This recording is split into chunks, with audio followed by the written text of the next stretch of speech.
So let me present myself. Please. I am Linda Francois. I'm born and raised in Haiti, based in Haiti. I got my training in Haiti, so I'm a pure product of Haiti. Been dancing since I was 3.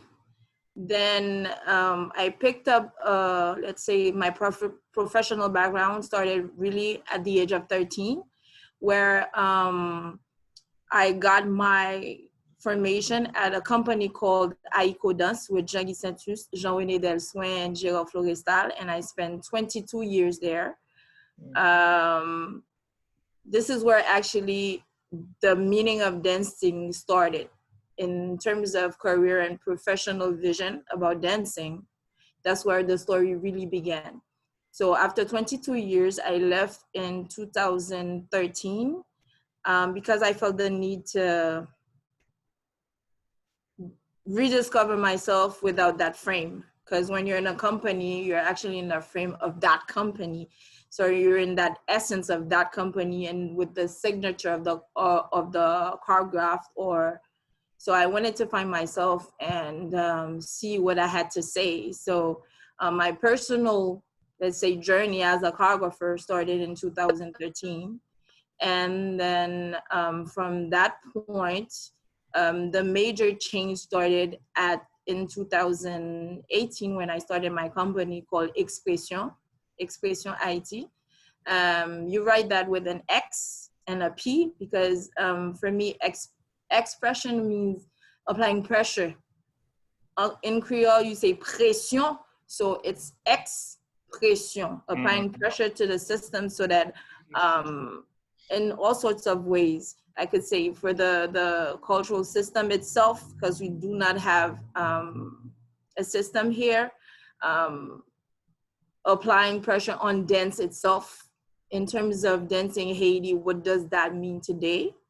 So basically, this is basically what I've been doing up till now, if I could say it like that. Nah, that's great. That's great. Nah, I completely understand about, when you're part of a bigger group, you kind of like want to do something that more expresses who you are as an individual. Exactly. As opposed to being part of a larger group who's kind of like somebody else's vision or something like that. But you get your training and you get all of your other experience over there, and then you'll feel like more equipped to branch out into your own. Yeah, because I wanted, the main thing is I wanted to find Linda. I wanted to find myself at that point. So that company is actually, I embraced their dreams, their ambition, their message. So their message became my message at a certain point. So I was questioning myself in terms of what does Linda have to say or want to say or need to say. So I had to break free from that and start that journey myself. So I'm still on that journey today, till today. It's a never-ending journey. Never ending. It's a never-ending journey. Exactly. Absolutely. No, that's great. It takes a lot of courage to do that because, Yes. you, especially after 22 years, Yes. with one. It was really, for me personally, let's say it felt like a divorce. It felt like a divorce because it was really very hard for me to take that decision. But I think it was one of those decisions that you have to make in life in terms of where I want to go, because I felt like there was something, a calling inside of me, and then I had to shut down everything around me to listen to that calling. So in order to do that, I had to break free from that noise so that I could listen to myself. Absolutely. So that's basically it. Absolutely. All right, let's check in to see if Professor Bello is back with us. I can't tell if she's meditating or not. She was frozen. Okay. All right. Try to WhatsApp her and see if try to talk to her. Yeah, I've been. She has the link. It's just a matter of not to see what's going on. Yeah, I think it's her link. I think it's her connection. That's okay. I it might have, you know, the connections, you know, it goes in and out over there. So, so anyway, all right, everybody. So this is You're at the Right Place. This is Bayyinah and Friends weekly webinar. However, Professor Bello seems to be having some internet connections or some technical difficulties where she is in IET. So hopefully she joins us very soon. I see her come on, but then she drops off, or she's frozen, or her mic doesn't work, or something like that. So hopefully she'll be able to get her technical difficulties taken care of. I'm pretty sure our brother Kwesi is helping her, you know, at this very moment, trying to get things situated. So in the meantime, we have a guest for today, a choreographer named Linda Francois. So we're getting to know her a little bit while we wait for Professor Bello to get started. Yes. Franz, is it possible we just can say a special hi from the collaborative to our guest of honor today? We interviewed her before and we just wanted to say a special hi. Oh, sure. Go ahead. That's it though. This is a hi from okay. Francis and Diana. Hi from Francis and Diana. Hi. Hi. All right, fantastic. So, okay, so while we're waiting on Professor Bello to join us, we're going to get to know Linda a little bit more. So you said you've been dancing since the age of 3. So that's something that pretty much that was in your spirit from the very beginning. I mean, that's 3 years old. It does grab you. I mean, you were probably dancing in the womb, so. I guess. So I'm pretty sure from the very beginning, you kind of knew what your calling was. Did you ever try to venture into anything else, or did you ever work anywhere else or something and you went back to dancing or did you try anything else?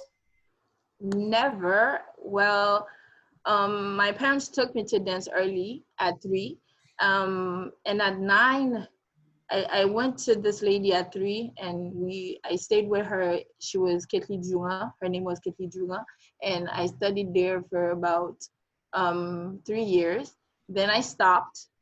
And then after that, I started dancing at 9 with Lavinia Williams, she's a Black American, and fell in love with Haiti. And actually, the weird thing is like with Lavinia Williams, this is where I met with my culture, with my voodoo culture, with singing traditional dance, traditional songs. Meaning my culture was actually with an American, with a Black American that fell in love with Haiti. So I spent about 4 years, 3-4 years there, because at 13 I started with haute cour. In the States? Yes. 3-4 years in the States? No, she was in Haiti. Oh, she was in Haiti. She was in Haiti. She came to Haiti and stayed in Haiti and opened up her dance school. Okay. Here. So yes, after that, I spent 22 years there. Meanwhile, I was in school, and then you get to be 18, 19, and then you look at your parents and you say, I want to dance. I want to continue to dance. And I remember my father telling me that, but it's okay, because they've always encouraged me to do that. In that sense, I'm one of the lucky ones, I could say, because it's not evident for a parent to let you do hair dance. Till today, it's really it's difficult to accept that. But my father actually told me, you know what, you need a plan B. A will be your dancing, because I feel like nobody's gonna take that away from you or you away from dance, but you need a plan B. So I actually studied computer science and graduated top of my class. And the thing is, I got 2 interviews after graduating, and one at a major bank and the other one at the minister. And I never went to work because it was bothering me, the schedule, because I was thinking about, okay, it's from 8 to 4. By the time I'm finished, I won't be able to go to my dance class. I need to be there at 4. So it was a struggle. And right then and there, I'm like, no, I'm not working. So I've never worked in any other field. I stayed in dancing, but I stayed in the cultural scene because today I do have a production also. Um, we have a recording studio. We do, let's say we could accompany certain artists, music artists, all the way from the studio, to from the recording to the stage. So I do events. I do artistic direction for any types of events. I've worked with several artists, from theater to music. I haven't stayed actually just dancing. So yeah, Awesome. basically. Yeah, well, Professor Bello often teaches us that, we have 3 birthdays, right? The day you were born and the day you figured out why you were born. Right? Exactly. And so that transition that you made, like after you're like, okay, I want to dance, but okay, I got this plan B. But usually what plan Bs kind of do is like make you split your focus. Exactly. Right? So it's hard. You can't do 2 things. Like there's a thing that says, yeah, so once you focus on one, but then there's a lot of different avenues through that one that you could go into. Right. Yeah. So and then, your full focus can kind of like go in a lot of different directions in one element that you're passionate about. Exactly. And I felt that if I did take up that job, I felt that I was neglecting to somewhat my dance, and I didn't want to do that. So right then and there, you had a choice to make. And to tell you the truth, it wasn't hard, but you felt like you're going crazy because you do need the money, you do need to survive, you do need to eat and grow. But in terms of soul and what you want to do, it wasn't a hard decision for me. Absolutely. It's the rest that made it hard. But so today I'm still dancing. Yeah, that's great. I'm here, and I think it was a right choice for me.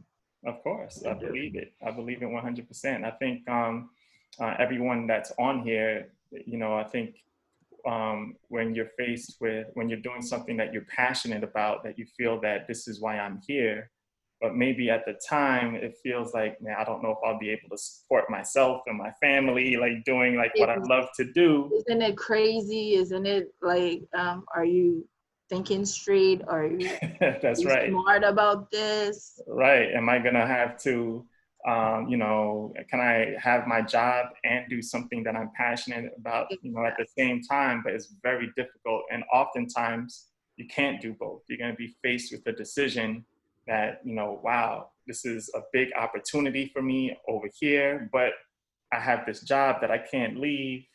And so you're going to be, everyone is faced with a decision at one point in time. Exactly. Where you're not going to be able to do both, and you're going to have to make that choice.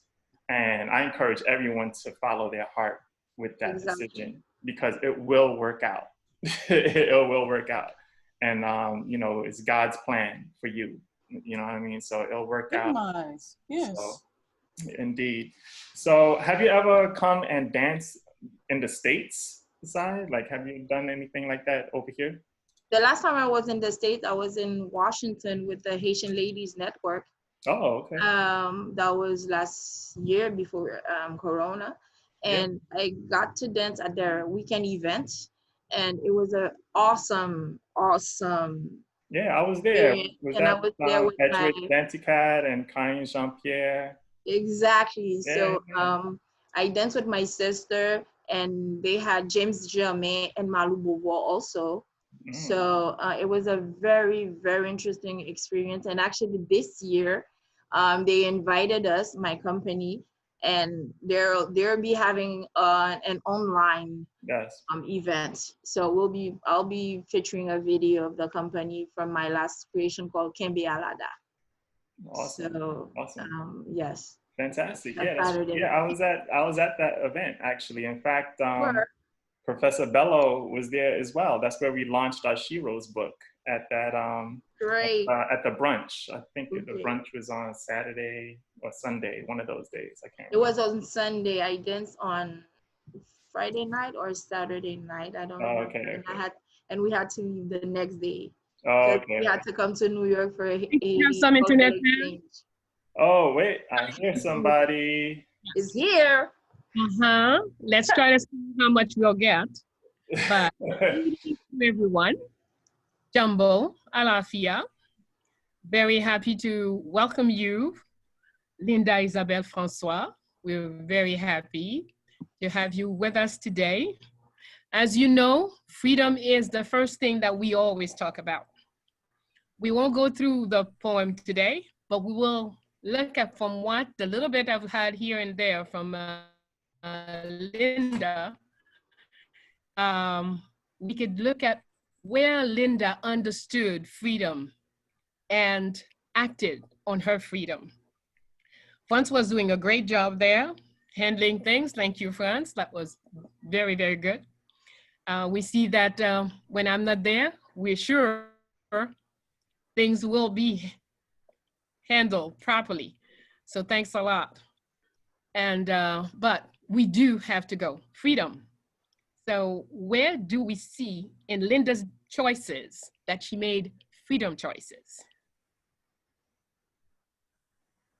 Where do we see a freedom choice? Linda, where do you see a choice of freedom in what you said so far? So far for me, my decision to go towards freedom was in 2013 when I left and break free from my company, because for me, being free is actually being able to listen to what is meaningful to us and actually pursuing that.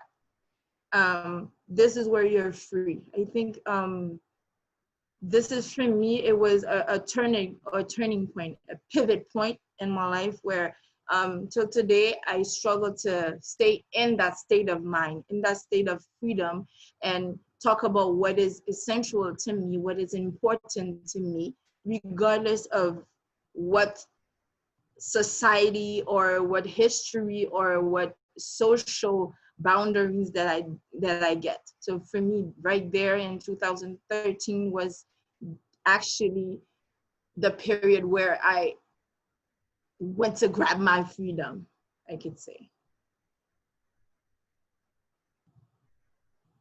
She's muted. Thank you. All right. So from the little bit I heard, that's the first thing that came very clear, that Linda had a pretty clear idea as to who she was and what she was all about. So then her choices, her main choices always were in the way of where her freedom was at. So her mission, and as far as her connection to freedom. So that's one of the lessons that I capture from what the little bit, I didn't hear a lot of it I missed, but the little bit I did get, I saw that. So the question I would like to ask, what is dancing to you? For me, dancing is the vessel that I use to actually talk. I do not talk in words. I talk through dancing.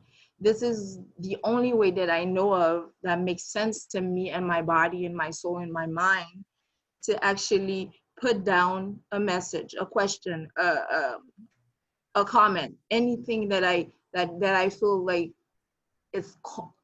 I cannot hold in. I do it through dancing. Sometimes it's really pretty hard for me to put words into the message that I wanna come out. So I do it through dancing. This is the only way since I was a baby. This is the only way that I know how to express myself. Okay. Can we then ask you to make a gesture to tell us that you're very unhappy about Bayyinah and Friends? A gesture to make through a dancing movement that you disapprove of Bayyinah and Friends.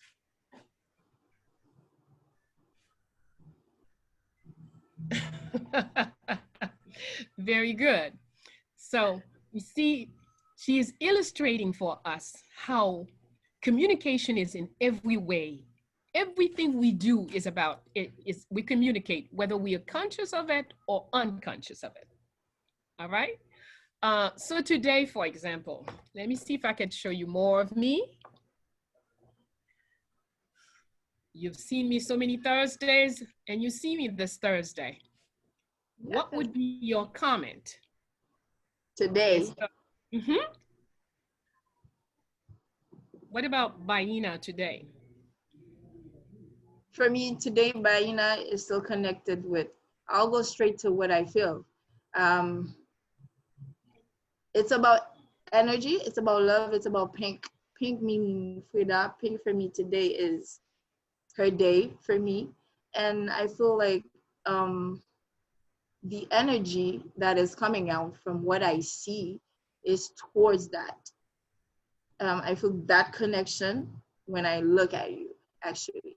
And if I were to maybe express in movements, it would be maybe having your hands go up, because this is the way I feel. I don't feel like your energy is going like, let's say hard energy. It's more of a rising up energy and very light. What would you say, Franz?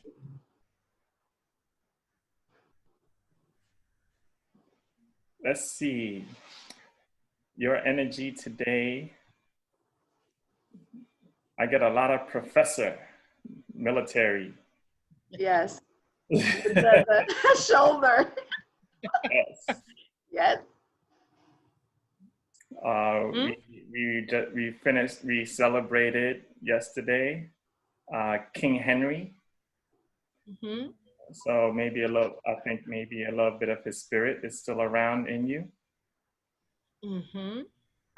And of course, Ezuli, Freda with the pink. So yeah, I'm getting a lot of discipline, military professor vibes from you. Okay. Let's see, Nima, what would you say? Well, I think your presence is always commanding. Always. I always see you bring attention to whatever it is that needs attending to. General Quincy, what would you say?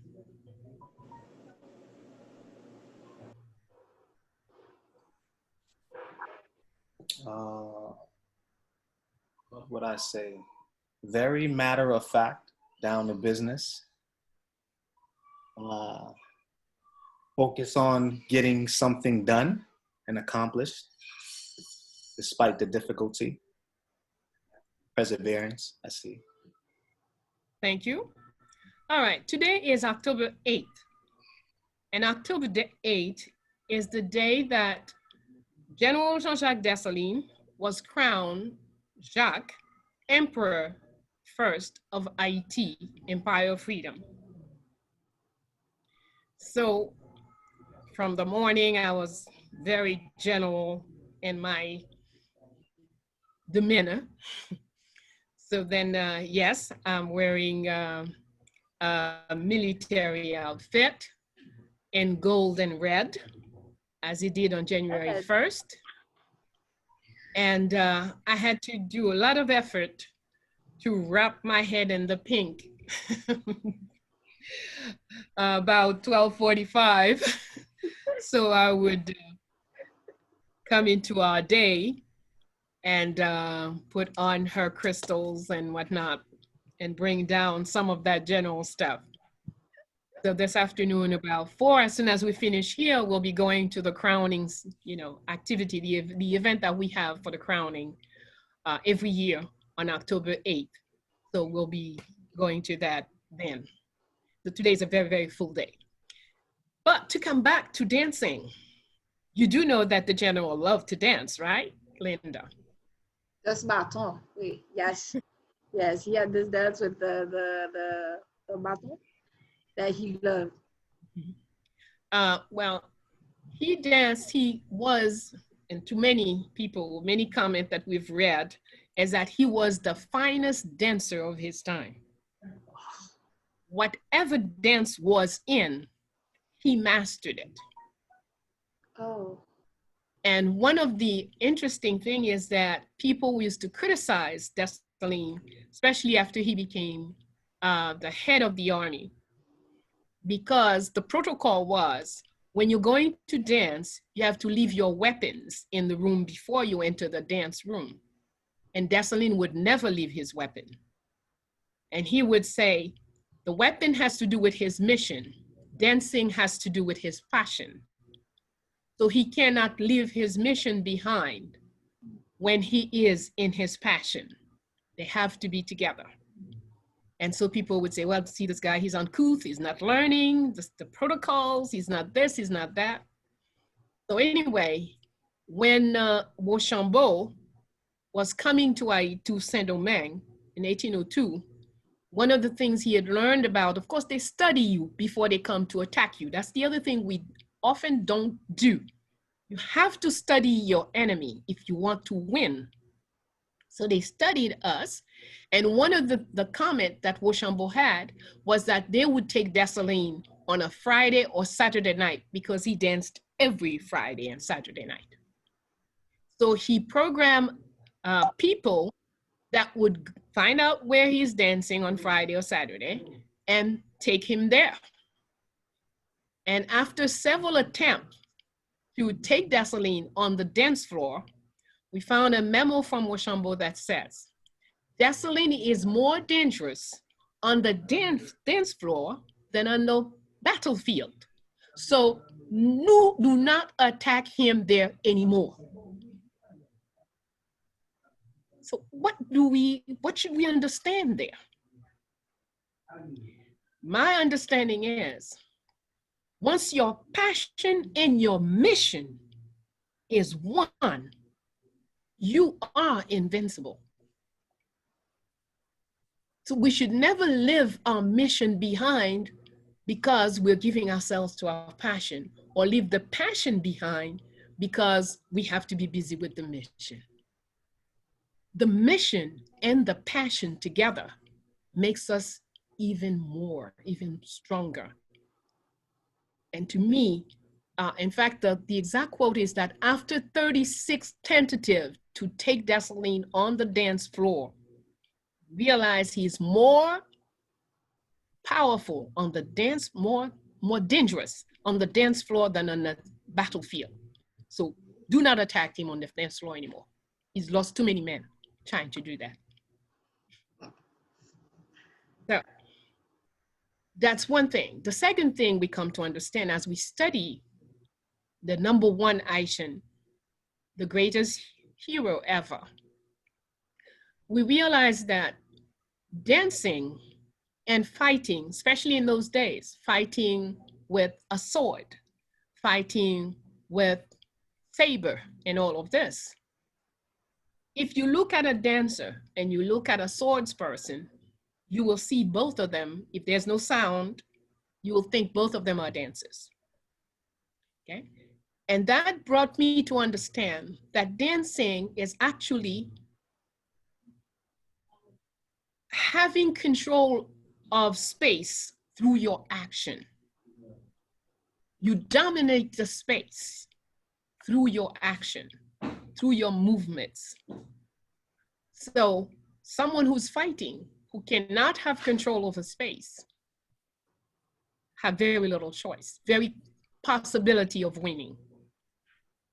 So he had to be a fabulous dancer in order for him to be a fabulous military person.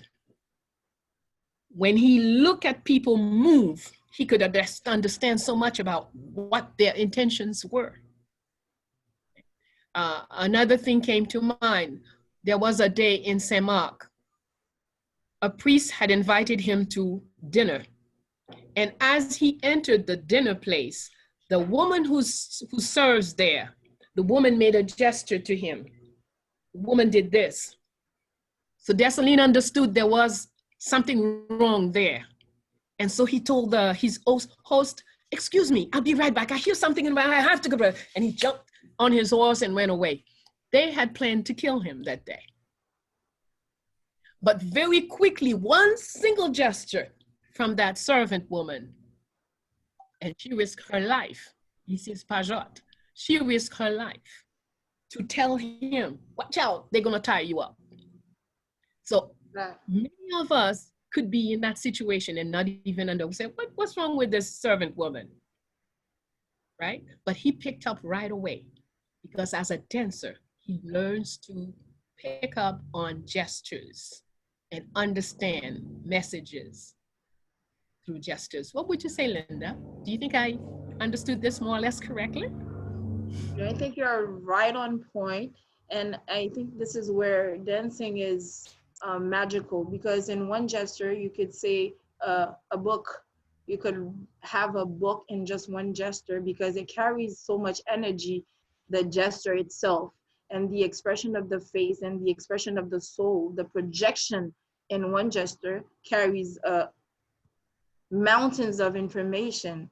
And yes, I think when you're talking about Dessalines, I think that for me it fits the description that I have of him. Being in terms of being a dancer, I can get that really.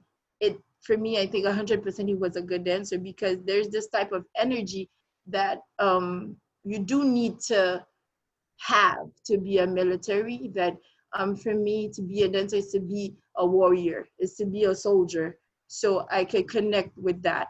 And being in terms of controlling space, your space and the space of the other, and the other entering your space, I can feel the military controlling that, and having that in his pocket makes him a great military. I could perfectly understand that. And but I didn't know that he used to dance every weekend. uh, so that part for me, I feel more connected to him. In terms of being one with the mission and the passion, I think that they make one. Your passion and your mission, for me, it makes one. It's one. So in fact, if for some reason I was saying earlier, you have to make a decision to leave your passion, I think you're drifting away from your mission. Every time you leave your passion, you drift away from your mission.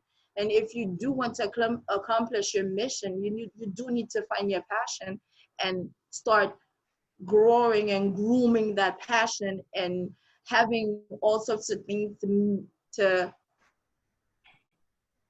realize it, I could say, or to go towards it. And exactly, I feel like you do need to have passion in your mission. And you do need in your mission that passion to continue. Am I correct in assuming that, okay, a military has to have a lot of discipline, but the dancer doesn't need any discipline, right? Well, the dancer needs discipline for me more than anything, because dancing is something that you only see the last end. You only see the dancer on stage with the lights. You see the dancing with the people applauding. You see the great costumes. You see the makeup. But this is it's like you would write a sentence. That part of dancing is only the point blank, that part. Dancing is actually going and learning and fighting with your body. It's injuries, it's sufferance, it's sweating, it's frustration, because sometimes you feel like you understand the movement, the gesture that you want to do, and your body doesn't comply. Your body doesn't want to do exactly what your mind or your insights are telling it to say. And you get frustrated and you get mad sometimes. You could go to dance class and you feel wonderful entering the dance class. As soon as the dance starts, everything goes haywire. So you need to discipline in terms of yourself also. You need to align yourself and know that those moments are gonna come. So you need to be a fighter. So you need discipline to apply yourself so you can achieve what you wanna do. So actually discipline is, after dancing, you put discipline right then and there. There's no discipline, there's no dancing without discipline, because it's a hard bargain. Because actually people that say that they want to dance is their passion doesn't always see what, in terms of what you need to do to be a dancer, they don't see it quickly. Like I said it earlier, they see the costumes, they see the beautiful dancer on stage with doing pirouettes, doing yon valou, doing everything. Oh, that's nice, so I want to do that, but they don't know how many hours you have to put in to achieve that. I think I've lost her.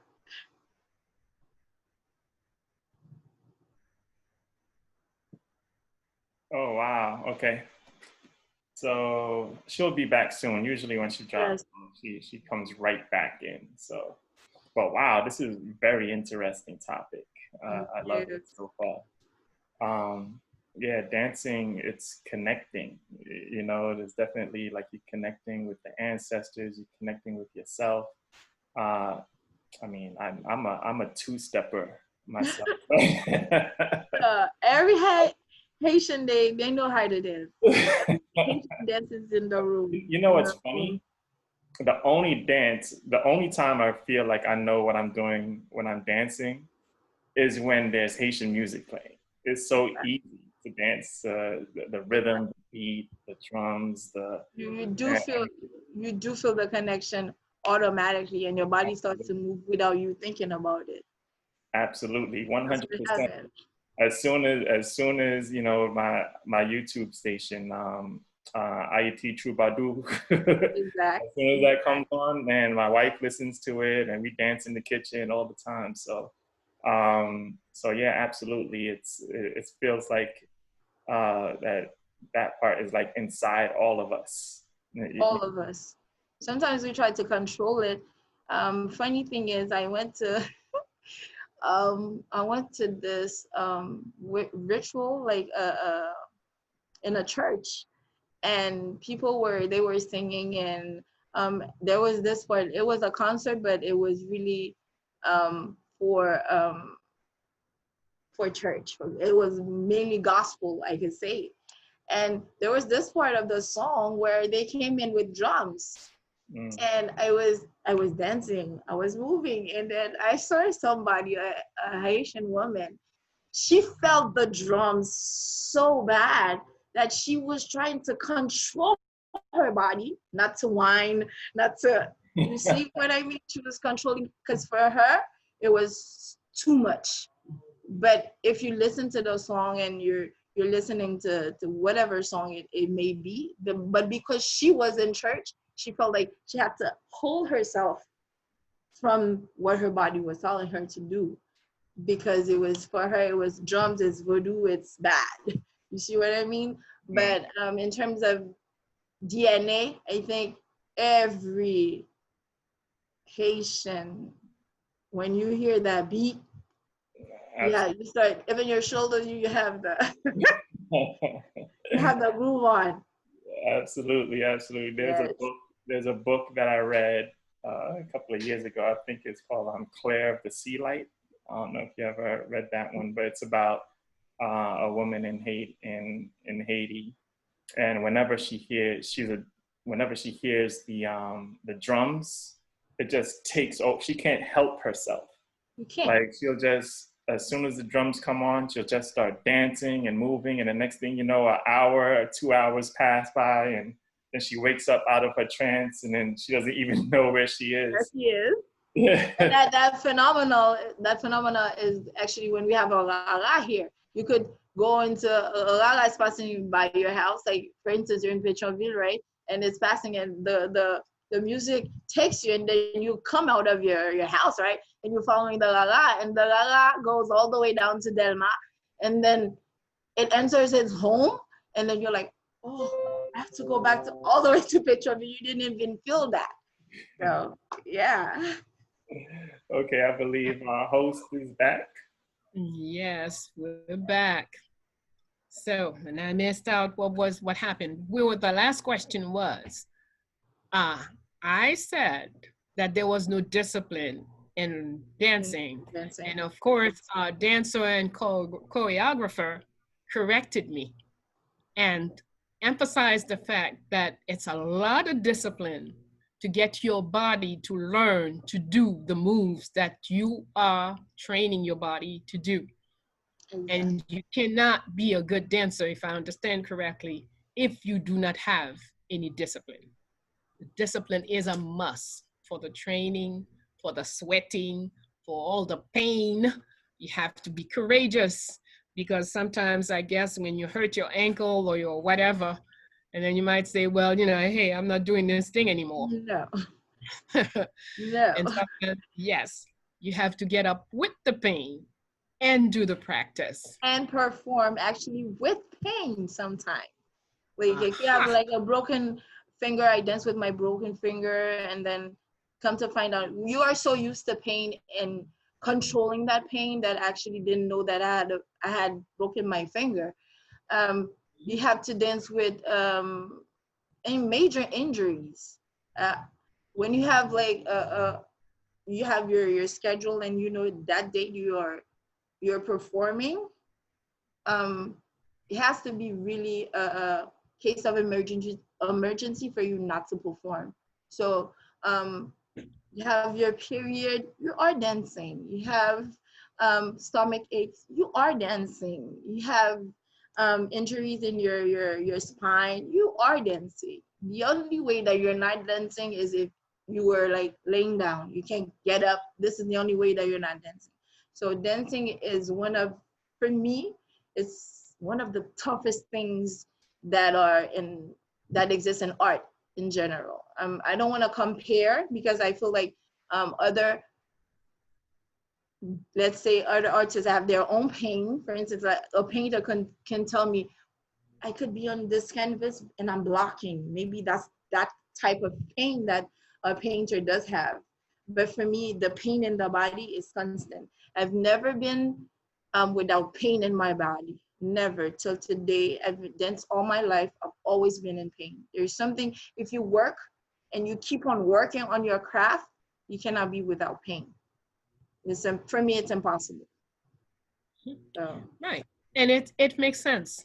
Since you're working, you're using all your muscles, you're training your muscles and every part of you to adapt new positions, to make new movements that maybe the body never thought it was going to have to do. Yes. So actually, the more we think about it, it's all movements too, actually. It's not, it doesn't necessarily have to be something new. It could be the Yavalu that you've danced since you were a baby, but every day you dance that Yavalu, you want to maximize it. You want to bring more to it. So you're pushing yourself at 300% for you to amplify the beauty of that movement. There's no movement that for you to say, okay, Yavalu, I'm there, I'm good with Yavalu. I've danced it for 15 years, then I know how to know. You have to keep on pushing. So it could be,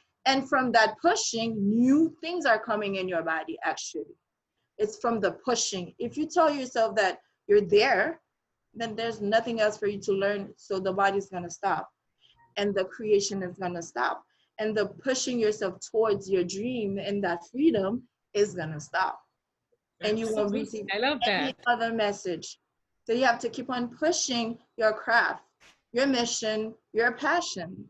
And this is where it takes you on that journey. For me, this is where it takes me every day on that journey. Yes. Absolutely. Thank you, thank you. So we can see a dancer and a military person, there is so much in common. The training of the military and the training of a dancer is not very different at all. At all. And discipline is a must. Courage is a must. Determination is a must. Are we seeing?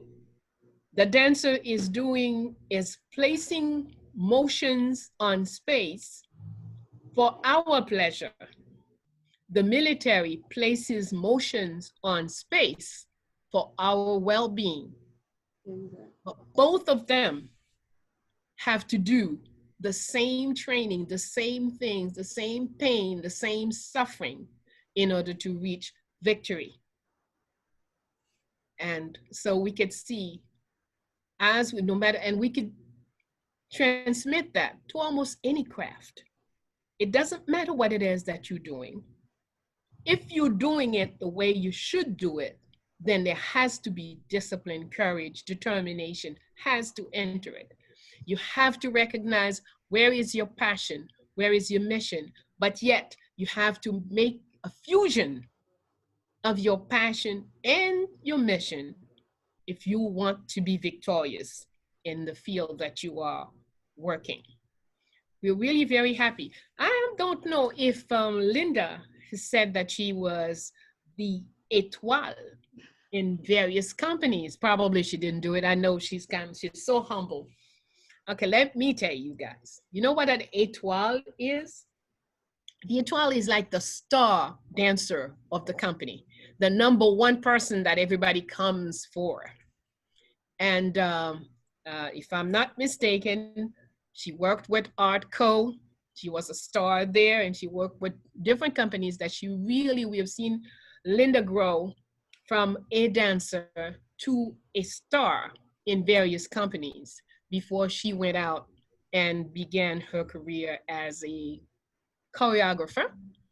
And as we mentioned, choreographer in our street, there's a woman that I have not done any work about, but I really plan to very soon. Afemi Dagi was a fabulous choreographer, a woman from Lekai. And this is the woman who created the dance that Dessalines is accustomed to. When everybody was complaining that Dessalines had no couth, was coming on the dance floor with his weapon, what is this? He called Afemi Dagi. He said, you create dances, right? She said, yes, I create dances. I'm a choreographer. I said, well, create a dance that people dance with a weapon. And that's how Afemi Dagi created what is called le carabinier. Carabine is a weapon. It's sort of a rifle. And le carabinier is the name of the dance. So it's named after the rifle, that particular rifle. And so she made it so that when the music starts, everybody put their carabine on their shoulder and stepped onto the dance floor. So then it became very popular. Everybody wanted to dance the carabinier. Well, then nobody could talk about Dessalines being uncouth anymore. You see how people who look for solutions, how they solve problems? They don't sit down and complain. Exactly. I would love to see that dance. I would love to have images of that dance. But there are still places they dance it, but instead of a rifle, they put a stick on their shoulder when they start. Okay, so and they do. Donc this is what they call la danse du bâton also, right? The one that they do it with the king and then no, they go. La danse du bâton is younger than le carabinier. Yeah, it's a different. Yes, that's from than le carabinier. Okay. Le carabinier is a sort of croisé-les-huit. Okay. It's closer to a croisé-les-huit. And they change partners and this somebody calls out and They have all these things that they do. Okay. I would love to see but it. There are at least I know of 2 or 3 groups that still practice that. Le carabinier. One of them is in Cornillon Grand Bois. There's a group that's been there for a long time and they do fabulous things, this group of people. And yes, they do practice carabinier. That's their main dance, so if you want Cornillon Grand Bois, those people have it. Okay. That's one place that they have it. Okay. So we see how dancing and artistry are not disconnected. Choreography and artistry are not disconnected. and how no matter what field you go into, you need to identify your passion. You need to put in discipline, courage, determination if you want to progress with whatever it is that you are doing. I believe at one point I heard Linda mention how, yeah, sometimes she was tempted to take care of their family, to feed, their this and that to do. And sometimes a job is necessary. But then when she's there, she has a little problem. The passion is not fed. Yeah. The mission is sort of disrupted. So she often has to let the job go and go back to the mission and the passion. And somehow, when you put enough determination, your mission and your passion will feed you. If you claim on it, it will eventually feed you. So let's not quickly give up on our mission and our passion once we know it. When we're searching for it, we could do all kinds of things. That's just a way of finding out. But once we know it, let's hold on. Let's sweat. Let's bleed. Let's take the pain and go forward and advance in our mission and our passion. All right, we've reached the point where the floor will be open to everyone. And I will gladly pass it on to the one who had it in the beginning, our beloved Franz, who was doing an absolutely great job in being the host of Bayyinah and Friend. We have to note, Bayyinah and Friend was partly hosted today by Franz. Oh yes, we must always give credit where credit is due. We must do all we can, never to be unjust. We must give credit where credit is due. What is important in a mission, and as far as Bayyinah and Friend is concerned, A, that we start on time. B, well, whether this one or that one is having a problem, there's somebody there because we are a community. So there's always someone who can take on whatever has to be and carry on the action of what has to be. So thank you very, very much, Franz, for very elegantly and correctly started the program today with Linda. And thank you, Linda. I also saw Linda just jump up. Well, you know, I could just tell you, yeah, that was great.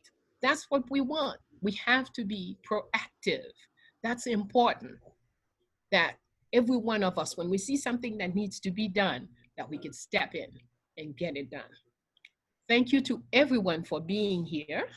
And I turn the floor to Franz Dornoco. Thank you, Franz. All right, thank you, Professor. It's my pleasure, of course. And also for all who don't know that Professor Bayyinah Bello is a fabulous dancer, and there's no, and if you put on some music, there's no one in this room who can stop her from dancing. That's for sure. I've been privileged to be in a room where Professor Bello was dancing. So she has a lot of rhythm. She twirls and forget about it. She'll dance you all night. She'll dance you out. Okay, so thank you everyone for being here. We're going to go into our question and answer session. So for those who have some questions, comments for our guest Linda, for Professor Bello, please go ahead and raise your hand on the raise hand icon in the participant screen. This is a great topic today, dancing, how it's, and I've read a lot about General Dessalines dancing. And also the great story of when the servant, when Dessalines was invited to some, dinner party in his honor, and the servant made the sign to tip him that, they were coming after him, and how he made an excuse. He got away, ran out, and I got on his horse and jetted away. It's a great story. So I'm glad you shared that today, Professor Bello. Okay, everyone, so if you have any questions, go ahead, raise your hand. Our first question of the day comes from Wajit Osset. Mel, go ahead, unmute yourself, ask a question, please. Yes, hello. Peace and blessings to everybody there. Hello, Ma Bello. Hello. Senor Franz. Hi, how are you? Yes, and to the guest of honor, Miss Francois, thank you for your time here with us and sharing your journey. I just want to know, I love how you shared I just want to comment. I love how you shared how, even though you knew your passion from such an early age, I love how you shared where you went off, you learned computer science, and you had an opportunity to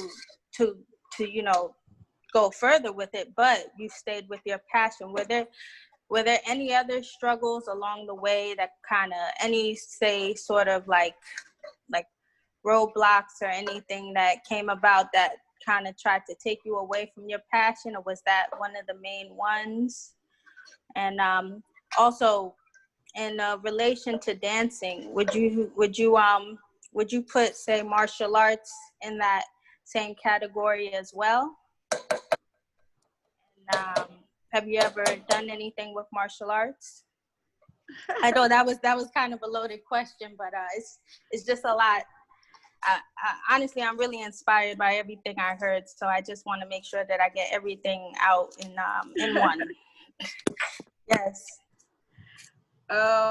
In terms of martial art, I actually started picking up Aikido because I feel connected with the fluidity of the movements and the working around the energy in Aikido. I actually really love it, and I think I'm gonna pursue it because it feels good to my body.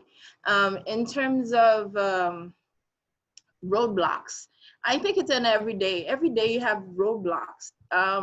When you are a choreographer, you are vulnerable, meaning that you put your work out and your work gets to be analyzed, judged, and everything and so forth.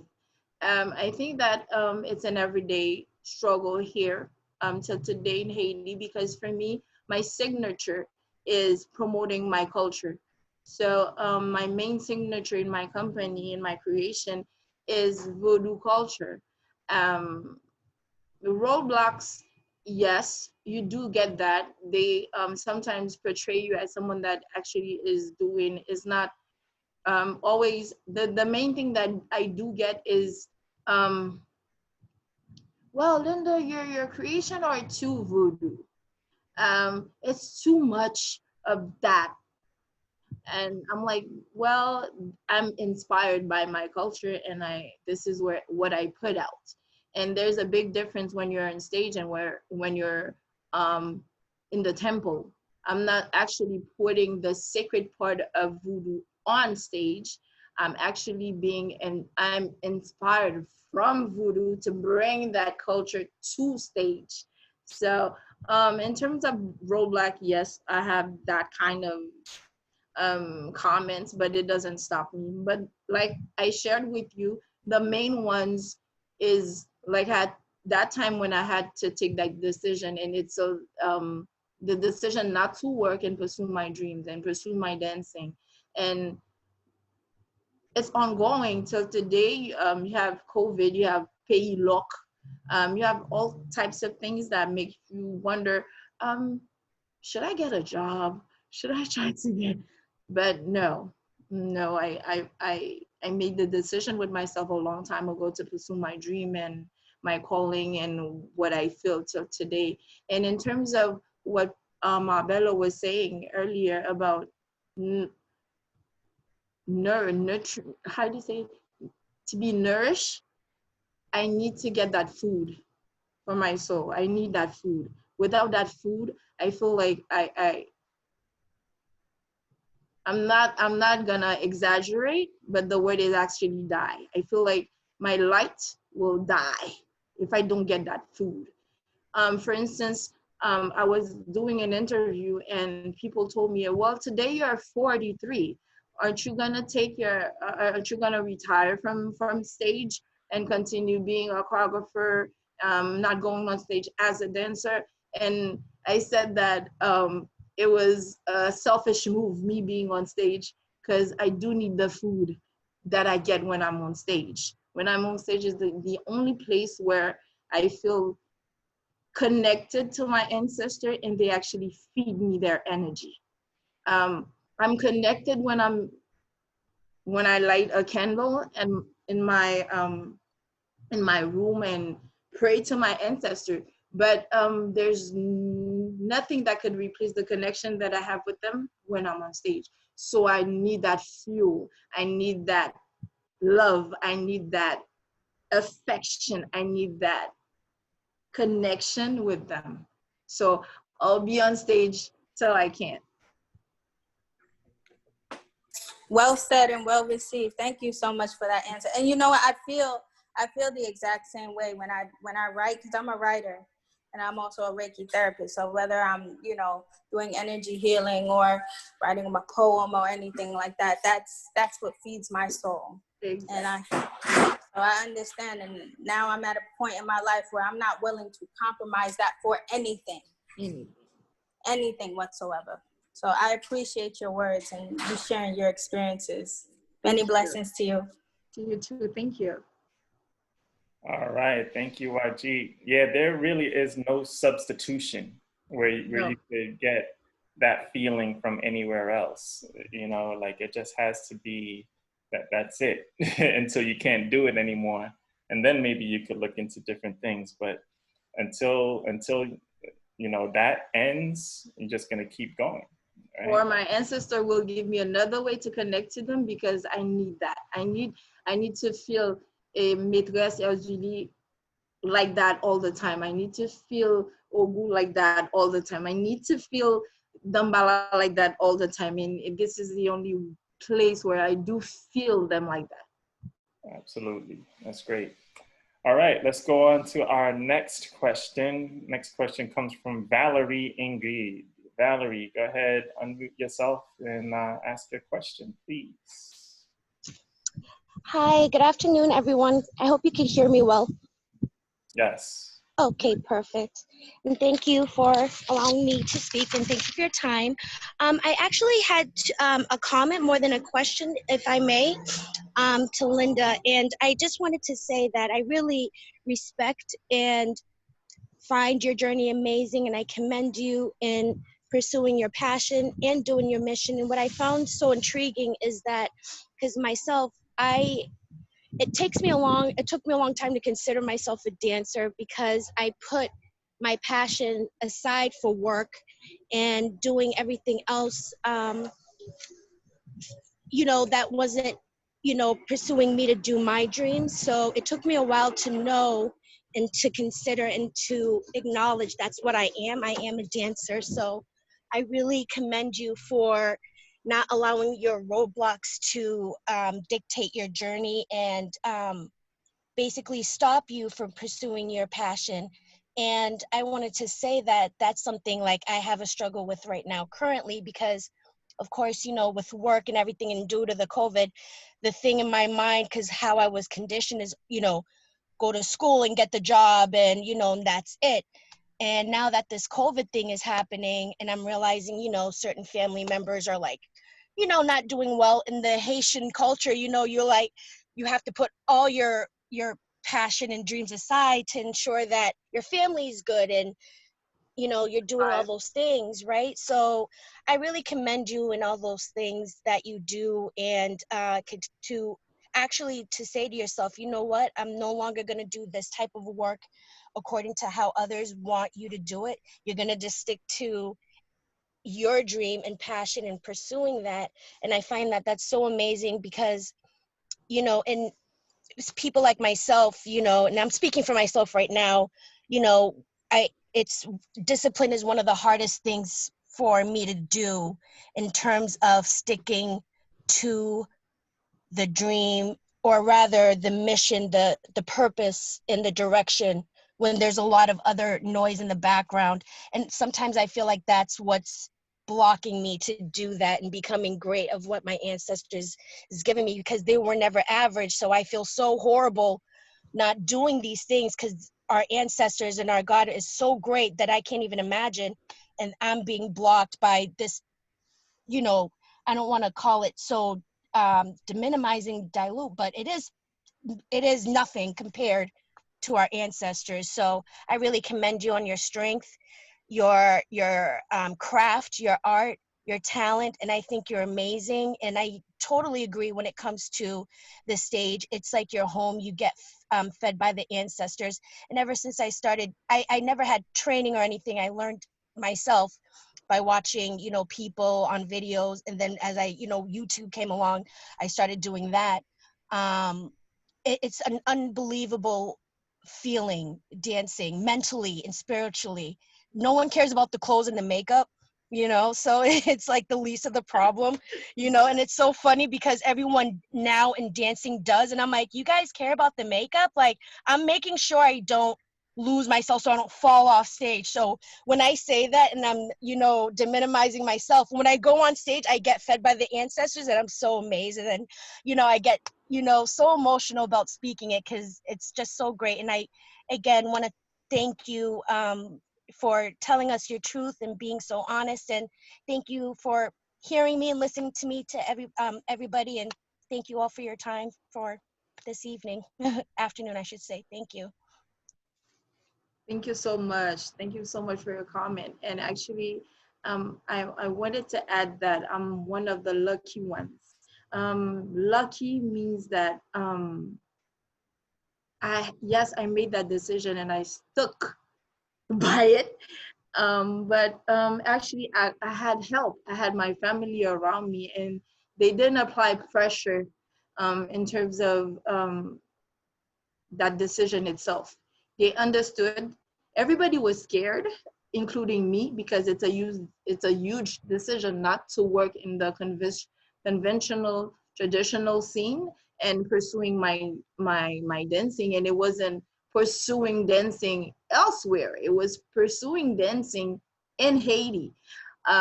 So it was scary for everybody. Everybody was scared, but everybody, once I said, no, I'm not working, I'm doing this, everybody permitted me to do that. So my parents were really there for me, and I'm grateful to the day I die, to the day me traverse, for that. Sometimes you know the decision you want to make and it's hard, but you try to have that in focus and stay on that. Maybe you won't be able to make that decision today. Maybe you'll make it in a year, or maybe you'll make it in 6 months. Doesn't mean that if you haven't made that decision that you need to do that, you're not gonna eventually get there. All I wanted to add. Thank you so much. That was awesome. And that's also well received. And I'm so glad, actually, after speaking with my family, immediate especially, since, you know, they know that I was always in an art form, they understand that this is important to me. So they've accepted and respected that. So I'm happy. Now it's within myself to go ahead and pursue it. So thank you. Yes, indeed. Thank you so much, Queen. I appreciate you all. Thank you. Yes, thank you, Valerie. Did you want to add something, Professor Bello? No, that's the time for others, unless you don't have any other hands. No, we have some more, yes. Oh, please do. Give them the opportunity. Okay, great. All right, next question comes from Rosaline Najak. Go ahead, raise, unmute, ask a question, please. Good afternoon, everyone. Thank you, Professor Bayyinah Bello, and thank you, choreographer Linda Francois. It was a very good session today for me. I have this question since a long time ago, and I think that this is the right time to ask. First of all, the first question is for Professor Bello. When and how to tell our children to be aware of the war against us? And my second question is for the choreographer, Linda Francois. From your view and experiences, what kind of dance can make our children aware of the war against us? Like it is Yonvalu or Qatar or I don't know, I'm guessing. Thank you. Thank you. Very interesting question. Well, in my own experience, I'm the mother of 4. All my children, I spoke to them when they were in my belly. And that's when I start telling them that they're coming into a world that does not accept us. So my children have never been part of an illusionary situation. There's never been no, what you call it? Tonton Noel, what's that again? Christmas. Somebody, you know, the man, the big white man in Christmas time.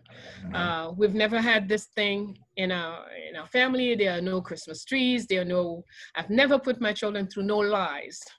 I've never celebrated the Valentine's Day or any of the other garbage that, you know, because every time you nourish this kind of stuff, then you're putting your family and yourself into an illusionary situation. Oh, this is the day of love. Love is every day, everywhere, every time. Why should you know? I'm not even into Mother's Day. Because, you know, from the day my children are born, I have to sweat and do whatever have to be done. So I don't need a day for them to say, oh, yeah, this is your day, mommy, blah, blah, blah. No. And, you know, so I believe in telling our children the truth from day one. And day one is as soon as they start hearing, when you're about 5 months pregnant, that's when you start telling them how it is. And when they're born, the whole structure as to how you welcome them, what you choose to do, and bringing them into this world. What kind of stories you're gonna read to them at night? You're gonna read Snow White? Are you gonna read little, I don't know, Piggy or little Ducky or I don't know. But it has to do with all of this is going to build your child. If the child is raised with all the little blah, blah, blah, you know, then the child will take the world for whatever it is that you make it. But in our world, for example, when Haiti first became independent, on January 1st, the tradition was that you give to every male child a pocket knife. And every female child receive a seed. In fact, I see that today we have about 2 or 3 very young people that come in and out. Hi, how are you? That come in and out on the screen. Welcome, young people that are around us today. We're very happy to have you with us.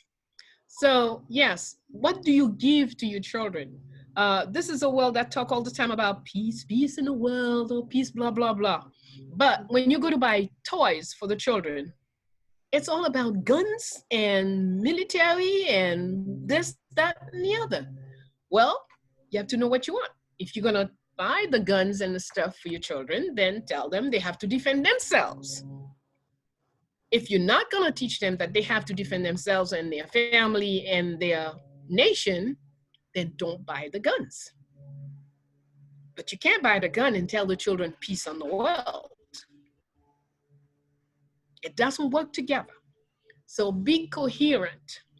That's, you know, choose the moment, whichever you're comfortable with, but be true to what you truly believe in and share that with your children. Even my children had to go through, there are times when we have food, but we will not eat. Because there are times that will come where you will not have what you need to eat. So you need to practice being hungry. That way, that day, when the day comes and there isn't something for us to eat, you're not going to drop in just a few hours, oh my goodness, because the child has been eating all the time, everywhere, whatever they want, they can have. No, We have to prepare our children because very hard days are in front of us. So we must prepare them as to how to deal with these. People should know, children, no matter what their age, should know how to hide when a family is threatened. What happens if people act to deal with that? Okay. So we have to do, we're in very special time, but that time has been there. It's more visible today, but it's always been there. We've never been in a world that has welcomed us as a people. So we must teach our children the truth and prepare them for the situations. That's my piece. Well, for me, there is not a dance to make your children aware of the situation. For me, for instance, my experience with my company and actually my daughter is talking about my dance. Why do I dance? What is the message behind it? Well, mostly my dance is about my identity. It talks about who I am, where I'm from, where I want to go. So my dance is not it's not light. For instance, I could tell you that basically I don't smile. I don't do, even if I do a Congo, the Congo won't be like fleur bleu, like romantic. No, we're in war. So I dance my war. I dance my fears. I dance my frustration. I dance my all that has been done to us. And this is what my dance is about. So in terms of a dance that could make you aware, no, every dance from the Yanvalu, going through the Nago, to the Petro, and even the Banda, where you dance, which is, it's very provocative dance, the Banda, you could say. But actually, Banda is a pretty hard dance because it talks about life. It talks about the struggle of life. It talks about the gesture, it's whining, but from the whining, you have life. So you need to protect and defend that life. So even in the Nago, it's a hard dance. It's not, when you take your Yanvalu is about Nambara, it's about information, it's about education, it's about training your mind to know what you are, to know who you are.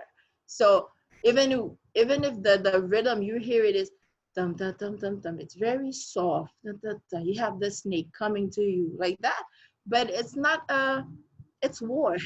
It's always war for me. So my daughter doesn't dance. She's 16. She loves to sing. But when we sit down and she looks at my a dance piece that I do or any kind of creation that we talk about it, and I tell her the story that I want, the message that I want to say. So for your children, like Ma said, my daughter, I was talking to her since she was in the belly also. She needs to be, the kids need to be aware of that color. They need to be aware of the sun. They need to be aware of what does Haiti means to a Haitian. So there's not a dance, if I could answer like that. If I may add, to me, the first thing that we need to add to give to our children is Ibolele. Yeah. Ibolele is the memory of the universe. So we want our children to be able to remember.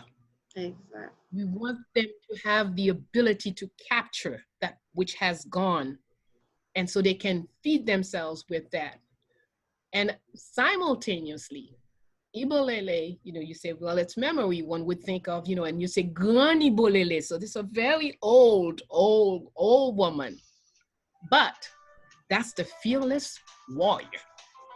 Without the information from Ibolele, the Ogus can do nothing. The Legba can't even know where to go, what to do, which door to open without the information from Ibolele. So I would definitely encourage Ibolele as the first step in bringing our children into our world and facing the war. All right. Thank you, Rosaline, for your question. We have a few more questions to go. So let's go to Wahid. I believe that's Faye. Go ahead and unmute yourself, Faye, and you can go ahead and ask a question, please. Am I unmuted? Can you hear me? Yes. Okay. My question is for Linda, the dancer. And I just want to ask, does she have any online performances that we could watch? Well, yes, I'll share with you the links on my Facebook and my Instagram. And if you want my last, like I said in the beginning, you could watch Kembe Alada on Saturday, October 10th on Haitian Land, on Haitian Ladies Network. You could go there and subscribe to their event. And then this will be my last creation. But I have on my Instagram and my Facebook and the company's Facebook and Instagram, you have definitely small videos of different choreographies. Thank you. Welcome. Thank you. All right, thank you very much. Let's see, next question, Charlene Anim. Go ahead, unmute yourself, ask a question, please. Hi, good afternoon, my beautiful family. Peace and blessings. Peace and blessing to you, Charlene. Thank you, thank you. My question and comment is for Linda. The question is, you said in your journey, right? You were at a dance school and then you figured out, okay, there's something that's inside of me that's calling to me. And I want to figure out what that is and get it done. Follow your footsteps and, well, the footsteps you're supposed to take. So my question is, what are some of the things you did to help you tune into what that calling was and figure out, okay, exactly what your purpose is? I'm sorry, I didn't hear the in between. What the question is? What helped me? Yeah, what helped you tune in? Because you said there was a calling inside of you that you had to listen to, and you just took time off. Like, what were some of the things you did to help you to understand your purpose better so that you could express your true self?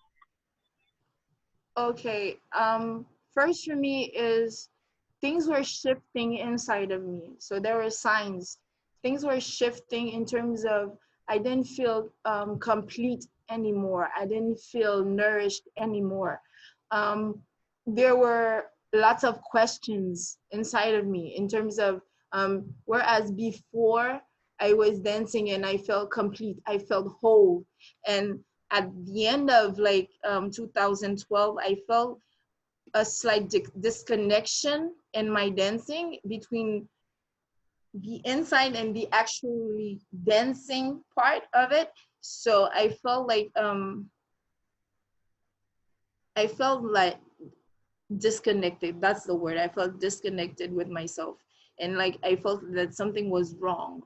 I didn't feel complete. So at that point, I started really shutting down everything else just to listen to myself. So I went inside myself. So I went basically to dance just to work. I went to work the last, let's say, here, like from 2011 to 2013, I went to work. So it was more work than passion. It was still passion, but I didn't feel the sparkle anymore. So when I felt that and I was aware that something was going on, I started to shut down and try to make everything around me go quiet. When I say everything around me, I'm talking about the dancing itself.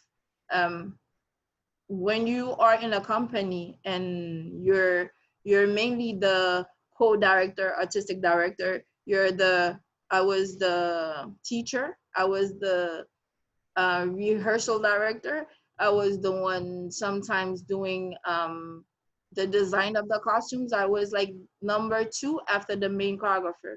So I was doing all the work. So I took a step back from all of it and I was only being the dancer. I didn't take all the responsibilities. I stepped back from them, and I was trying to dance and regain that sparkle.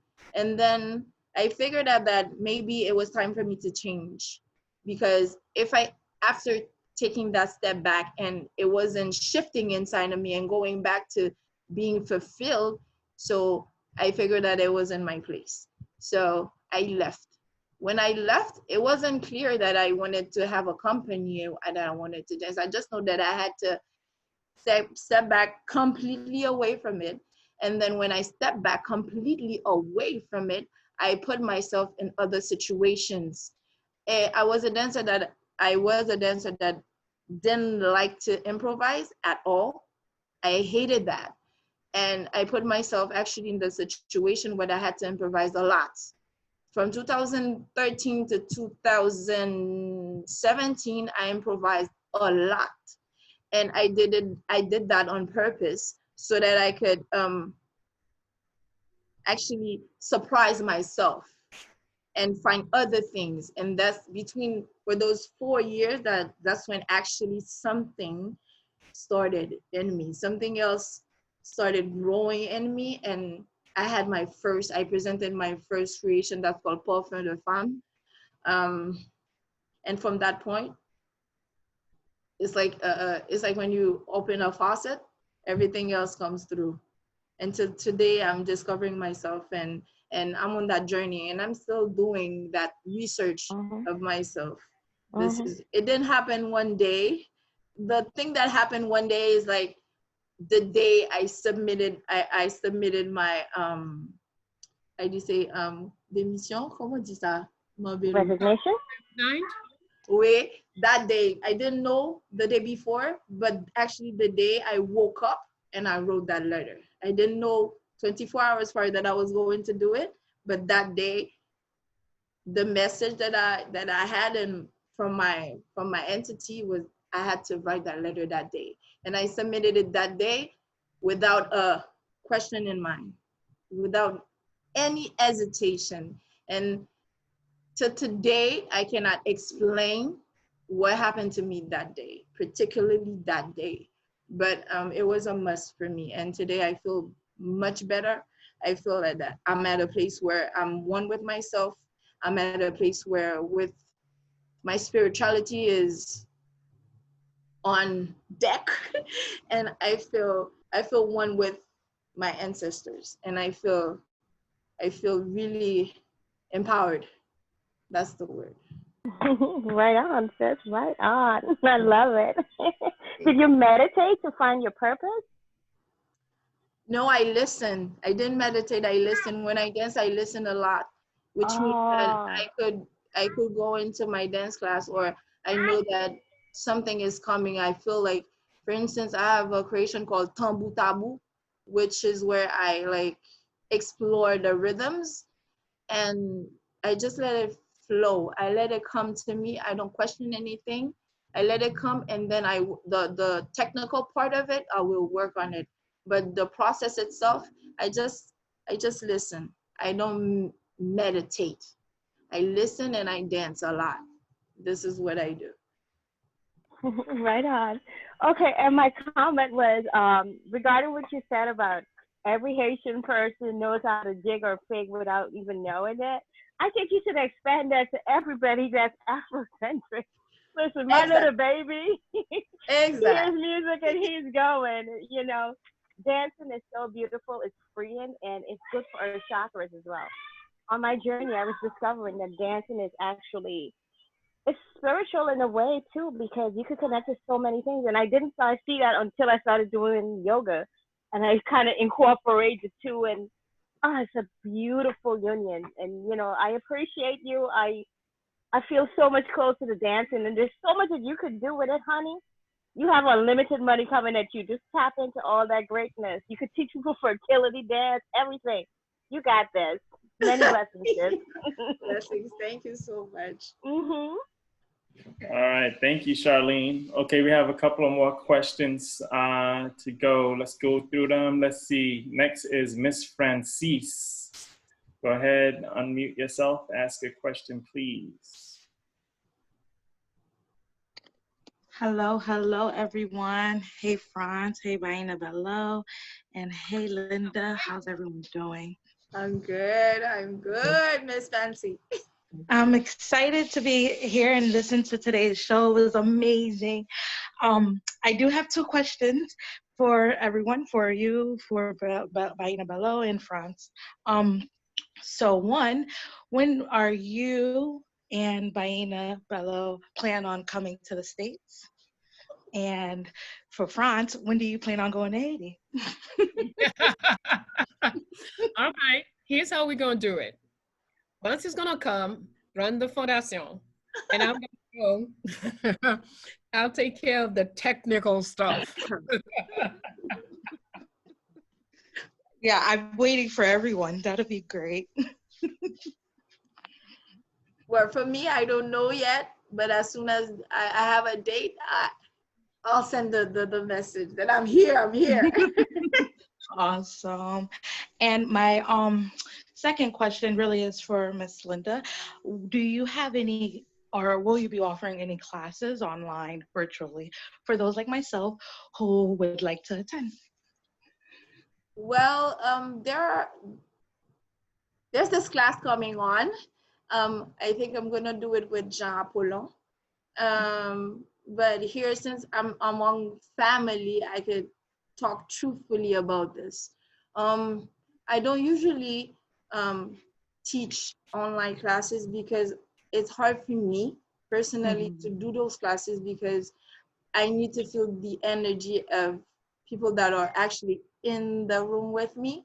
So it's a challenge for me to teach classes online because I do need to touch. I do need to feel, to get you up, or I do need you to get me up. And so online, it's really challenging for me.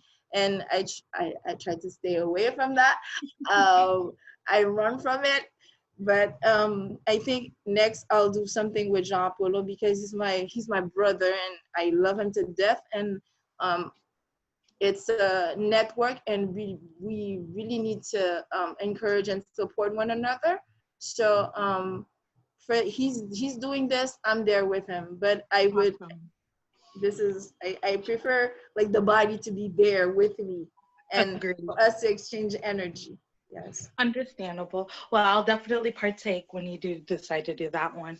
And again, thank you, everyone, and thank you. Hold on, Francis. Yes. Actually, I just, first I made a joke, right? Me and the technical stuff, ha ha. All right, we do have a real answer. On November 7th, we'll be having something in Florida. So I have to go to Florida. Well, I'm sure Franz will be doing what has to be done so everybody will be aware of it. Absolutely. Yes. Oh, I can't wait. I'm excited. I'll put it on my calendar. Yes. Yeah, definitely November 7th with brother Khalid? Brother Khalid. Khalid. Yes, Brother Khalid, November 7th. I just posted something on Bello's Instagram. So all the information will be there, but definitely next week I'll have the full flyer here on the program so everyone can get the information. And I'll add the flyer to the mailing list once I send out the mailing list as well. Where in Florida? It's in South Florida, Lauderhill, which is kind of like Fort Lauderdale, Miami area. So yes, I'll send out the information. I'm pretty sure Kwesi is on top of that, posting the information. All right, so thank you, Fancy. And yes, I will be in IET very soon. Well, that's awesome. Me too. And thank you. Next year for sure. I don't know about 2020, but 2021 for sure I will be there. Okay, let's see. Thank you, Fancy. Next question from Jeffrey. Jeffrey Pluvos. Go ahead, unmute yourself. Ask your question, please, Brother Jeffrey. Brother Jeffrey, if you're still there, go ahead, unmute yourself. Jeffrey Pluviose. Jeffrey going once. Jeffrey going twice. All right, we'll come back to you later, Jeffrey. We'll go to the next question from Celine. Oh, I'm here. Can you hear me? Oh, there he is. Good. Can you hear me? Is it clear? Oh, that's Jeffrey. Mr. IET Blues. Peace of greetings. Much to deliver. What led you? How did you deal with something innate with you that you the courage and to disregard you can't understand what the everything trying to I guess shape you to you just you put mentally your spirit and it got you into hold on where you're at today.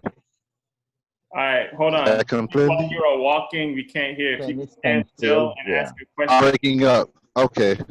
So I'll try a different platform. All right, are you going to repeat the question? Get to the next question. I'll get on a different platform. Okay, all right. Okay, all right, let's go to the next. Let's see, Celine. Celine, go ahead and unmute yourself. Ask your question, please. Yeah, hi. It's more of a comment and a fast question. First of all, I wanted to thank Bayyinah for her guest, and I want to thank Madame Francois for the excellent presentation on dance. I'm crazy about dancing, and I agree that there is a link between a warrior because of all the other things that happen to the body when you do dance and when you learn. My question is, when you dance, traditional dancing or voodoo dances, does it include poetry, words, drumming, percussion, to link you up to the infinite, and your body, it becomes one with the infinite? Does that make any sense? Can you hear me? Hello? Yeah. Yes. I didn't hear that quite, but I feel like she's asking, is there words, music, is that, can you repeat, or Franz, can you yeah, can you hear me better now? Yes, yes. Okay, great, because the microphone was too far away. I want to thank you, first of all. Excellent presentation. But in voodoo dancing, do words merge, or there's a communion between words, percussion, drumming, and the body that becomes one with the universe? And that's what tells you how to dance and how to move. Well, there's a connection between the music, the space, of course. In terms of words, you could have words, you could have singing, you could have anything you want in art, because there are no boundaries in the way to bring out that message. For instance, for me, I do spoken words a lot. I do singing a lot in my creations, and the music, it's from the drums, but sometimes it could be Nina Simone, and I'm dancing my story, my Haitian story, on Nina Simone. Well, yes, there's connection everywhere in terms of just movement. You could go silent without words, without sound, and your body, it becomes that music. So if you have space and you have the vessel, you're connected and you're dancing. There's no such thing as a definition of what is dancing or what do you need to connect. You could go completely silent in a room and not move, and it's dancing, depending of the projection from inside out, depending on what you need to say. Sometimes you have to go completely silent in order for you to dance. You have to quiet your body in order for you to dance. So in terms of movement, no movement is actually moving. I don't know if if you understand what I'm trying to tell you. It's being connected and being in that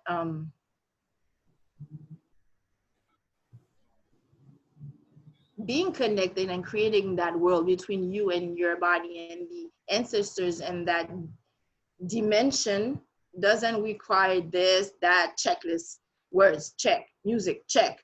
No, it's what you feel inside, and then it comes out the way it comes out. It's pure, it's genuine, it's just, you don't need to add to it, because sometimes when you add too much to it, and you need this, and you need that, you need costume, you need a choo-choo that goes on, you're fraying away from the message and from the connection.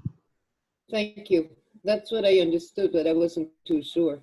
So the dancing is, it's the oneness. Exactly. And to be silent is also oneness. Exactly. I thank you so much. Thank and you. I congratulate you. The presentation was excellent. Thank you so much. All right, thank you, Celine. All right, I think we're down to the last few questions. Marlene, go ahead, unmute yourself, ask a question, please. Oh, good afternoon, everyone. Hello. Yes, hi. Good afternoon, Mama. Good afternoon, greetings. Nice to meet you, Linda, and it's great to hear of all your work.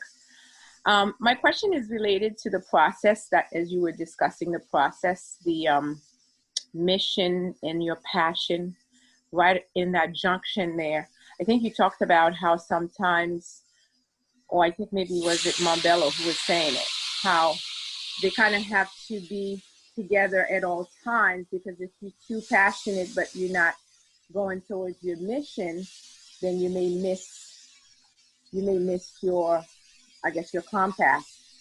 So you sort of have to be on your mission, working both on your mission and on your passion at the same time. So my question is, did you find that to be sort of like a difficult rope to do together at times? Actually, I wasn't aware of that. While I was going, I became aware of that, of those two words, mission, passion, that they are so connected that they make one. No, I didn't feel, once I understood it, like today, I'm mature enough to talk about it. But while I was going through that motion and trying not to get away, or not trying to stay in my mission and trying to stay in my passion. At first, it was trying to stay in my passion, because I felt like I couldn't let go of dancing. So at first, it was about passion. And then when I started discovering what I wanted to say through my passion, the glimpse of my mission became clear to me. So today I could talk about those two words together, but it wasn't a challenge before. I didn't realize that I didn't realize this till like when you're mature enough to understand that actually, what is your mission? Why am I saying those things? I'm going towards what with those things? And then you try to, you begin to craft your mission. You begin to write down your mission. But the passion was always there, because I could be dancing through all my life and not be in my mission. But I felt like that period of time between 2013 and between 2013 and 2016, I felt the drawing became clear to me what was my mission. Until today, it hasn't The drawing hasn't finished yet. I haven't finished drawing what my mission is, but I feel I'm on the right path. And for me, that it makes it okay with my decisions. I don't know if I make sense for you. I'm okay Yes. with all my decisions today because I feel that I'm on the right path. But when I started that path, I wasn't aware of my mission. Right, absolutely, you make sense. So basically, sometimes you're not always gonna know all of the answers, but you're gonna have a feeling whether you're in the right place or this is gonna lead to it, and that should be enough. For me, that was enough. And for me, today, it is enough for me to continue. Great, thank you for your answers. It's a lot of clarity. Thank you. All right, thank you, Marlene. Let's see, next question comes from Shireen Figaro. Yes. Hi, my sister. Hi, sister. Hi, everyone. Thank you, Linda. Thank you, Professor Bayyinah Bello, for this presentation. My question is, yeah, it's a question. If we do a parallel between a military and a dancer, I was thinking about negotiation and, or let's say enemies. It's like, it's kind of clear for me that we do talk about enemies if you're talking about like war, military point of view. And as dancers, I'm asking the question, do we negotiate?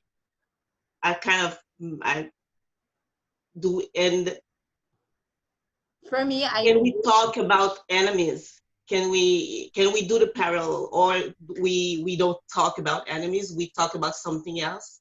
We negotiate with what or with who in our battlefield, which is the dance space. For me, I negotiate a lot. I negotiate with sometimes for me the movement itself or the message itself, sometimes I have to negotiate on how to put it out. For instance, I could be, let's take space or a movement in that space. The way I want to do it, I cannot fit it on the dancer's body, so I have to negotiate that body to what I want that body to do.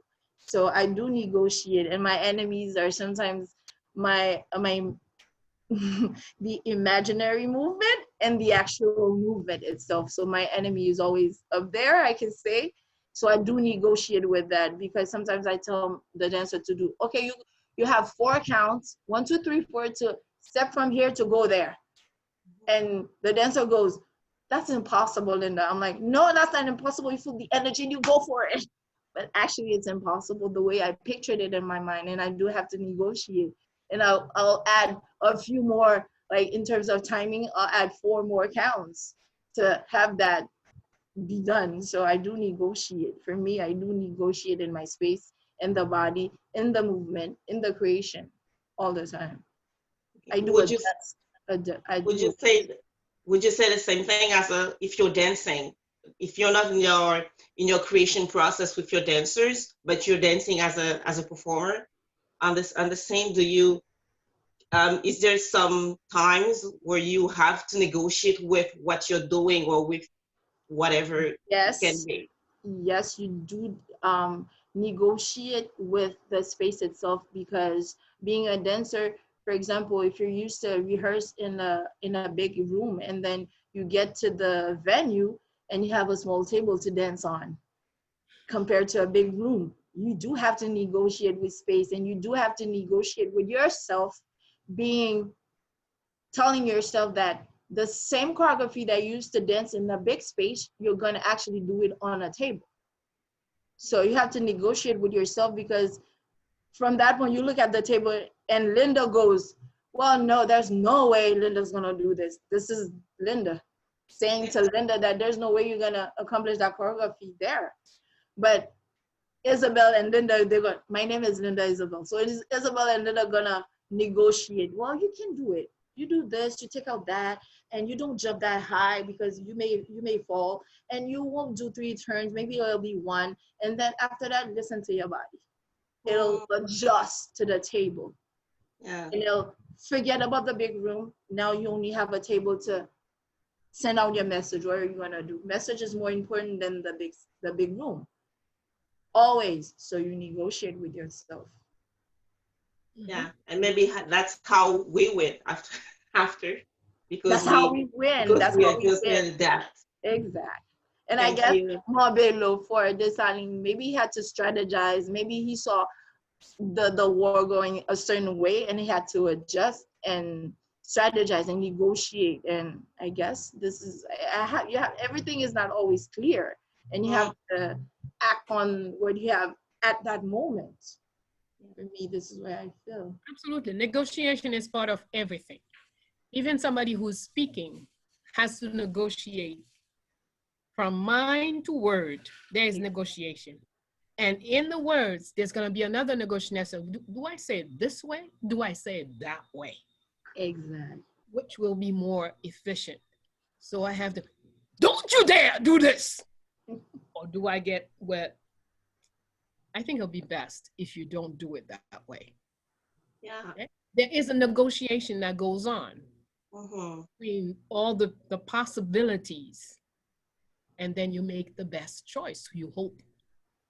Yeah. Thank you. You're very welcome. Thank you, my sister. Thank you. Thank you so much, Shireen. Okay, let's see. There's one person who had a question from the very beginning. I want to see if they still want their question, even though it's past our time. It's past 3 p.m. and I know Linda has another appointment. So and do I. We have the crowning, so. Oh, the crowning. Oh, yes. Okay, so let me just see if this person is still there, because they did wait from the very, very beginning. Tribe Nubia. Tribe Nubia, if you're still there, if you still want to ask your question, you have to do it quick. But I'll allow you to unmute and ask your question if you're still there. You have 3 seconds. Going once, going twice. All right. Hello, everyone. Greetings. All right. Hello. Greetings. How are you? We're good. So I want to ask you, when you first started to dance, how did you accept the trance when you're dancing, like, or you already was comfortable in yourself and was already, it wasn't no blockage? But if that wasn't the case when you started to dance, like, how did you handle that sensation of hearing a beat and you want to dance, but something inside of yourself is holding you back because of all of these blockages that you wasn't even aware of? Well, for me, we are talking about trends, right? For me, I've always, it has always been the other way around for me. In terms of when I hear something and I feel like I want to move, I move. And I move so much that I exaggerate. So I'm moving all the time. I'm not dancing all the time, but I'm listening to the calling of that, what is calling inside of me.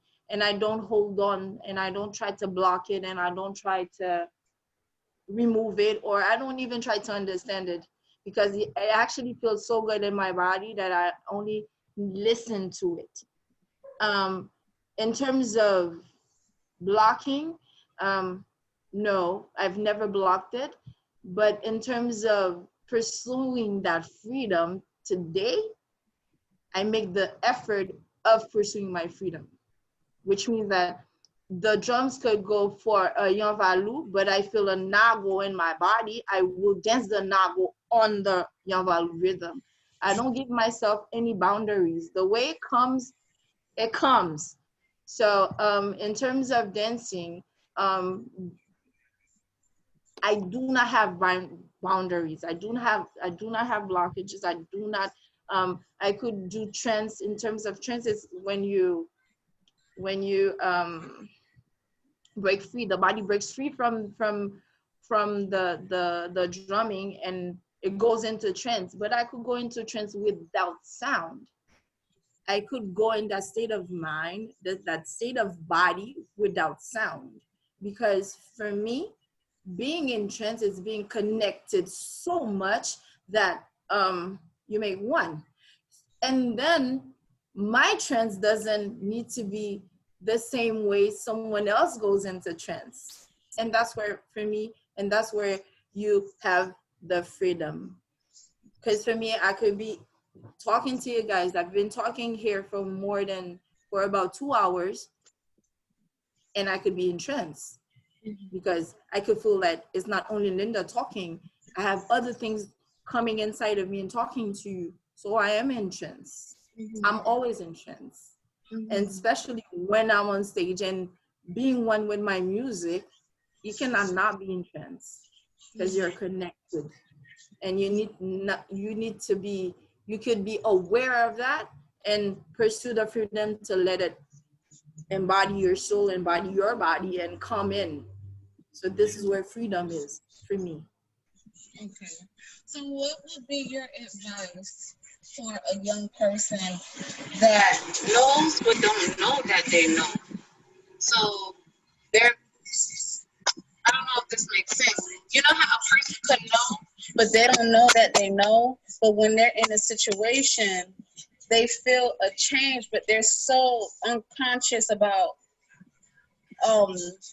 this different reality that they're being pulled into because they are initially connected, but for some reason they have blockages, probably from past trauma, from of what people project on them. Like, what would be your advice to a person to welcome the trance and not fight it? Because sometimes I feel as though myself, I fight it. Other people, sometimes they feel a difference, but they fight it and they don't know that they know, but they know. Well, for me, I'm gonna go straight to the point. For me today, sometimes we analyze too much. For me, it's more important to know where you wanna go, what you wanna do, what do you wanna find out.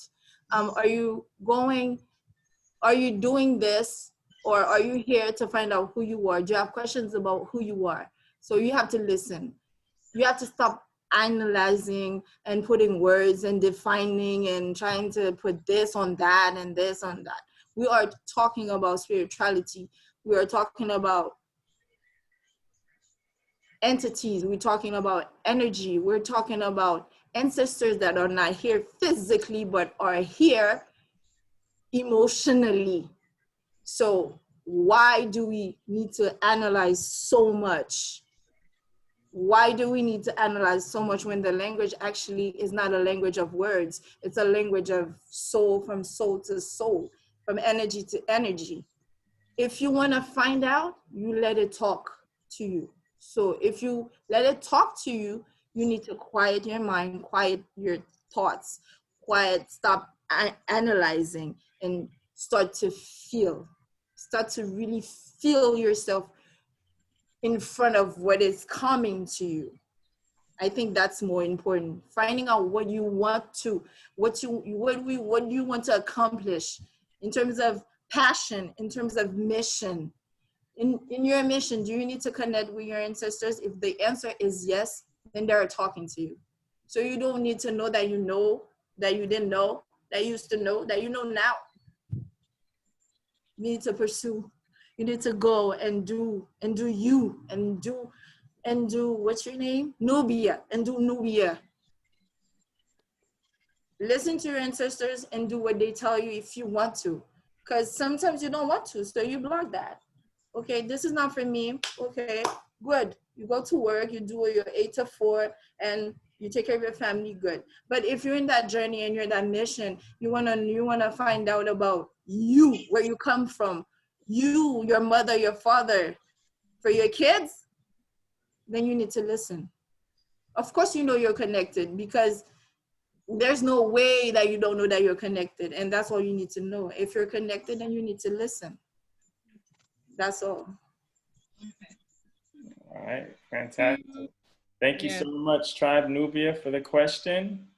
Appreciate it. And I think that is going to be our last question for this afternoon.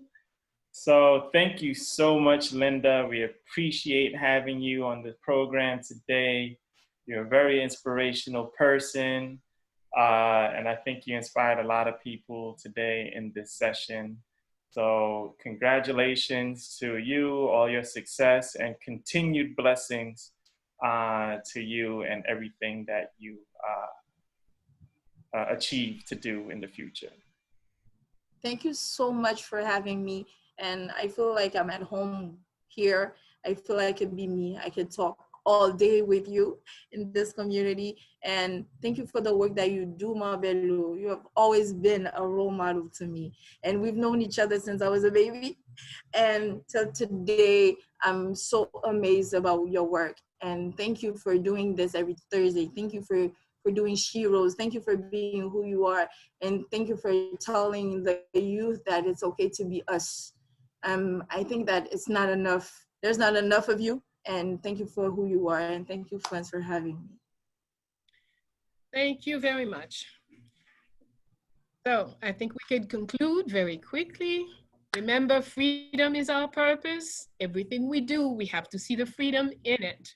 We have to find in our daily activities that our freedom is protected, and that we are still working on becoming freer each day.